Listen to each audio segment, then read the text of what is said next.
நாமும் பேசலாம் இங்கிலீஷ். ஆமாங்க, ப்ராக்டிஸ் பண்ணால் நம்ம கூட இங்கிலீஷில் பேச முடியும். இப்போ நம்ம பேசிக் இங்கிலீஷ். ஒரே ஒரு வாக்கியம், ஒரு வேலை செய் அப்படின்ற ஒரு வாக்கியம் வைங்களேன். இந்த வாக்கியத்தை வெவ்வேறு சூழ்நிலைகளில், நிகழ்காலத்தில், இறந்த காலத்தில், எதிர்காலத்தில் ரொம்ப அர்ஜென்ட்டாக செய்யணும் அப்படின்னாக்கா அந்த மாதிரியெல்லாம் எப்படி நம்ம பேசலாம் அப்படின்றது தான் இந்த வீடியோவில் நம்ம பார்க்க போகிறோம். இந்த வீடியோவை நீங்கள் ஸ்கிப் பண்ணாமல் கடைசி வரைக்கும் பார்த்தீங்க அப்படின்னாக்கா உங்களாலையும் எளிமையான தமிழ் வாக்கியங்களை இங்கிலீஷில் தப்பு இல்லாமல் பேச முடியும் வெவ்வேறு சூழ்நிலைகளில். இப்போ நம்ம லெசனுக்கு போகலாமா? முன்ன நம்ம சொன்ன மாதிரி ஒரு வேலை செய் அப்படின்ற இந்த வாக்கியத்தை எப்படி நம்ம இங்கிலீஷில் சொல்லலாம் பாருங்க. ஒரு வேலை செய் அப்படின்னா டூ அ ஜாப் அப்படின்னு சொல்லலாம். டூ அ ஜாப் அப்படின்னு சொல்லலாம், அல்லது இந்த வேலை அப்படின்றதுக்கு ஒர்க் அப்படின்னு சொல்லலாம். இந்த ரெண்டு வேர்பில் எதை வேணால் நீங்கள் யூஸ் பண்ணலாம். ஜாப் அப்படின்னாலும் ஒர்க் அப்படின்னாலும் கிட்டத்தட்ட ஒன்று தான். ஜாப் அப்படின்னா நம்ம சம்பளத்துக்காக வேலை செய்கிறத நம்ம பொதுவாக ஜாப் அப்படின்னு சொல்லுவோம். ஒர்க்கையும் நம்ம அதே மீனிங்கில் தான் சொல்லுவோம். ஆனால் சம்பளத்துக்காக வேலை செய்யாமல் மற்ற வேலைகளையும் நம்ம இந்த ஒர்க் அப்படின்ற இந்த வார்த்தையில் மீன் பண்ணலாம். சம்பளத்துக்காக வேலை செய்கிறத நம்ம கண்டிப்பாக ஜாப் அப்படின்னு சொல்லலாம். இப்போ பாருங்க, ஒரு வேலை செய் அப்படின்றத டூ அ ஜாப் அப்படின்னு சொல்லலாம்னு பார்த்தோம் இல்லையா? அடுத்தது பாருங்க, நான் ஒரு வேலை செய்கிறேன் அப்படின்னு எப்படி சொல்லலாம்? நான் ஒரு வேலை செய்கிறேன் அப்படின்றது இப்போ நம்ம ஒரு வேலையை செய்துட்டு இருக்கோம் அப்படின்னாக்கா நான் ஒரு வேலை செய்கிறேன் அப்படின்னு நம்ம சொல்லுவோம் இல்லையா? நான் ஒரு வேலை செஞ்சுட்டு இருக்கேன், நான் ஒரு வேலை செய்கிறேன் அப்படின்னு சொல்லுவோம்ல. எப்படி சொல்லலாம் அது இங்கிலீஷில்? I do a job. I do a job. I அப்படின்னா நான், டூனா செய்தல், அ ஜாப் அப்படின்னா ஒரு வேலை. அடுத்து பாருங்களேன், நான் ஒரு வேலை செய்தேன். செய்தேன் அப்படின்னா இந்த வேலையை நம்ம செஞ்சு முடிச்சிட்டோம் அப்படின்னு அர்த்தம் இல்லையா? இந்த வேலை நடந்து முடிஞ்சிடுச்சு. நான் ஒரு வேலை செய்தேன் அப்படின்றத நம்ம இங்கிலீஷில் எப்படி சொல்லலாம்? I did a job. பாருங்க, நான் ஒரு வேலை செய்கிறேன் அப்படின்றதுக்கு ஐ டூ அ ஜாப் அப்படின்னு சொன்னோம் இல்லையா? அதுவே நான் ஒரு வேலை செய்தேன் அப்படின்றதுக்கு ஐ டிட் அ ஜாப் அப்படின்னு சொல்கிறோம். டூ அப்படின்னா ப்ரெசன்ட் டென்ஸில் சொல்கிறது செய்தல் அப்படின்றதுக்கு. செய்தேன் அப்படின்னா இந்த டூவோடைய பாஸ்ட் டென்ஸ் டிட்டை நம்ம யூஸ் பண்ணணும். இதை நம்ம ஹெல்பிங் வேர்ப் அல்லது பி வேர்ப் அப்படின்னு சொல்லுவோம். ஐ டிட் அ ஜாப் அப்படின்னா நான் ஒரு வேலை செய்தேன் அப்படின்னு அர்த்தம். அடுத்தது பாருங்க, நான் ஒரு வேலையும் செய்யவில்லை. இது ஒரு நெகட்டிவ் இல்லையா? செய்யலை அப்படின்னு சொல்கிறது ஒரு எதிர்மறை வாக்கியம். நான் ஒரு வேலையும் செய்யலை எப்படி சொல்லலாம் இதில்? I did not do a job. I did not do a job. நான் ஒரு வேலையும் செய்யலை.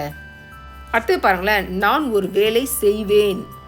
செய்வேன் அப்படின்னா இது எதிர்காலத்தை குறிக்குது இல்லையா? இப்போ இல்லை, நடந்தும் முடிஞ்சிடல, ப்ரெசண்ட்லேயும் இல்லை, பாஸ்ட்லேயும் இல்லை. நாளைக்கு செய்வனா இருக்கலாம், அல்லது சாயந்தரமாக செய்வனா இருக்கலாம், அடுத்த வாரம் செய்வனா இருக்கலாம். நான் ஒரு வேலை செய்வேன் அப்படின்றத நம்ம எப்படி சொல்லலாம்? I will do a job அப்படின்னு சொல்லலாம். I will do a job அப்படின்னா நான் ஒரு வேலை செய்வேன் அப்படின்னு அர்த்தம். அடுத்தது பாருங்க, பொதுவாக நான் ஒரு வேலையும் செய்வதில்லை. பொதுவாக நான் ஒரு வேலையும் செய்யறதில்ல அப்படின்னு சொல்லுவோம்ல. இந்த சென்டென்ஸை நம்ம எப்போவுமே வீட்டில் சொல்லுவாங்களா இருக்கும். பொதுவாக நான் ஒரு வேலையும் செய்யறதில்ல எப்படி சொல்லலாம் இது இங்கிலீஷில்? Usually I don't do a job. Usually I don't do a job. Usually அப்படின்ற இந்த வார்த்தை வந்துடுச்சு அப்படின்னாலே இந்த இடத்துல டூ அப்படின்ற ப்ரெசன்ட் டென்ஸ் வேர்ப் தான் வரும். பொதுவாகவே ஜென்ரலாகவே எப்போவுமே நான் ஒரு வேலையும் செய்கிறதில்ல, வீட்டில் ஹெல்ப் பண்ணுறதில்ல, அல்லது நான் சம்பளத்துக்காக எந்த வேலையுமே செய்வதே கிடையாது அப்படின்ற சூழ்நிலையில் நம்ம usually I don't do a job அப்படின்னு சொல்லலாம். அடுத்தது பாருங்கள், நான் ஒரு வேலையும் செய்ய மாட்டேன். நான் ஒரு வேலையும் செய்யலை அப்படின்ற சென்டென்ஸ் வேறு, நான் ஒரு வேலையும் செய்ய மாட்டேன் அப்படின்றது வேறு இல்லையா? யாராவது வேலை எனக்கு கொடுத்தா கூட நான் செய்ய மாட்டேன் அப்படின்னு சொல்கிறேன் இதில் நான். இதை நம்ம எப்படி இங்கிலீஷில் சொல்லலாம்? ஐ won't do a job.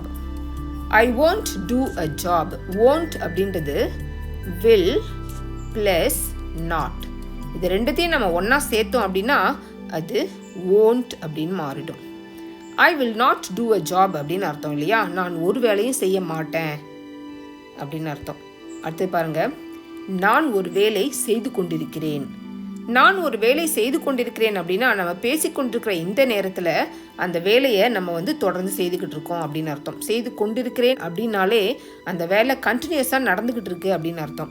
இதை நம்ம எப்படி இங்கிலீஷில் சொல்லலாம்? ஐ ஆம் டூயிங் அ ஜாப் அப்படின்னு சொல்லலாம். ஐ ஆம் டூயிங் அ ஜாப்.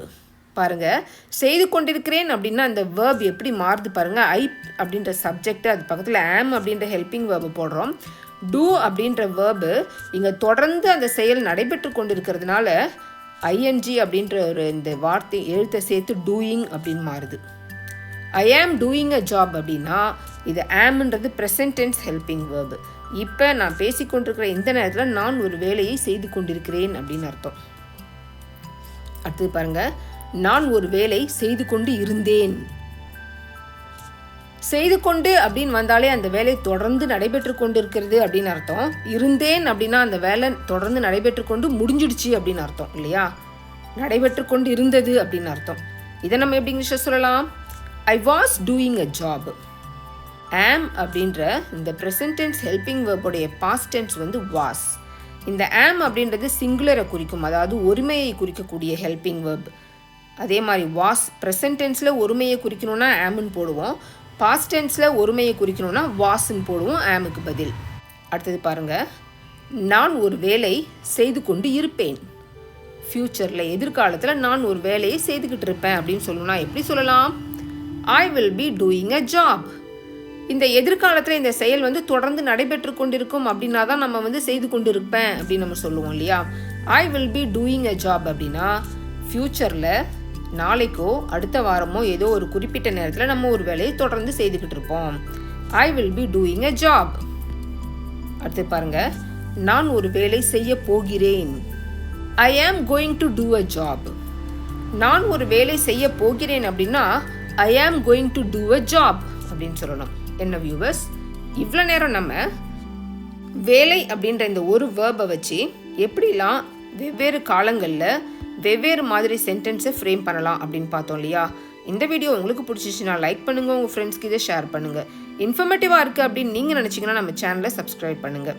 மறந்துடாதீங்க வியூவர்ஸ், ப்ராக்டிஸ் மேக்ஸ் பர்ஃபெக்ட். இங்கிலீஷில் பேசணுன்னாலும் இங்கிலீஷ் கிராமரை கற்றுக்கணும் அப்படின்னாலும் ப்ராக்டிஸ் ரொம்ப ரொம்ப முக்கியம். இந்த வீடியோவை பார்க்குறதோடு நிறுத்திடாதீங்க. இதில் நம்ம யூஸ் பண்ணியிருக்கிற இந்த வெவ்வேறு வகையான சென்டென்ஸை நீங்கள் உங்களுடைய டெய்லி லைஃப்பில் தொடர்ந்து பயன்படுத்துங்க, ப்ராக்டிஸ் பண்ணுங்கள், இங்கிலீஷில் பேசுங்க, கான்ஃபிடென்ஸை உயர்த்துங்க. Thank you viewers.